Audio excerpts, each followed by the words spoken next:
Okay, so continuing on, we've now seen an extrude and a revolve, and so let's do a sweep now. So just delete that, and we don't need the sketch anymore either.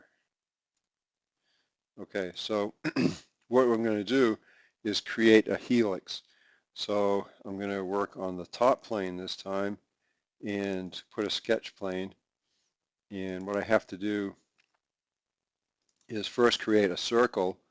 So I'm going to pick the circle command here and see how it's helping me. It says it looks like you want to be directly horizontally with that point. So I'll do that and then pick a point, pick on that end point.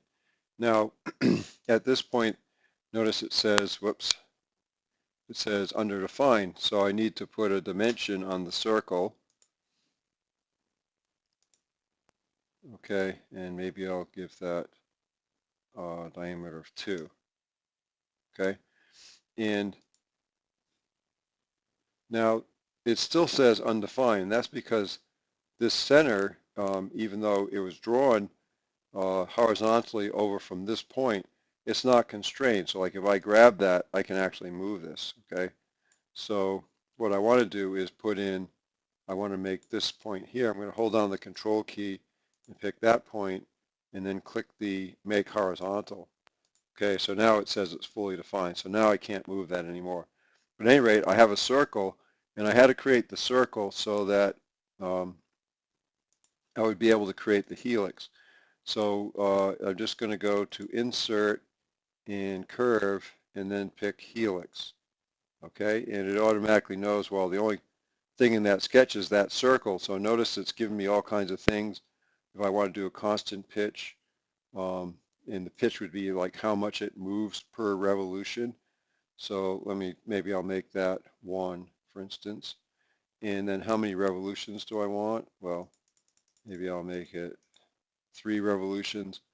The start angle is at 270 right now, which is over here. So I want to switch that to 90 so that it starts back over there. Okay, so I'll accept that.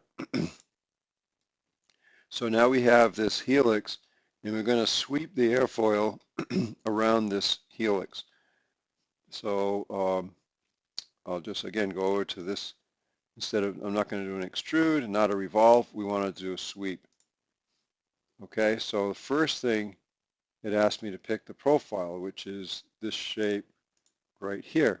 And then the blue lights up for the path. I want to select the path, which is this path right here. And I'll just go ahead and accept that.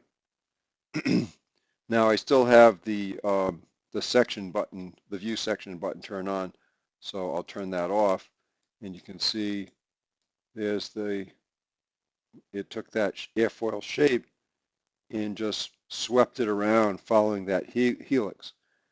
And again, if I just turn this back on, you can see, oops, what that looks like over here. Okay, and you also have the ability to turn the visibility of things on and off. So if I click on the helix here, right, I can click on the eyeball to hide that. But anyways, so and again, it's very easy to make changes. So if I turn that off, and if I just click on the helix, for instance, and click on Edit Feature, and maybe I want the pitch. Let's make the pitch. Let's make it something bigger, like 2.5. Okay, so now we have a larger pitch. So that's an example of a sweep. And so the last thing we need to do is do an example of a loft. So, right, I'm just going to, I think I'll just undo this from here.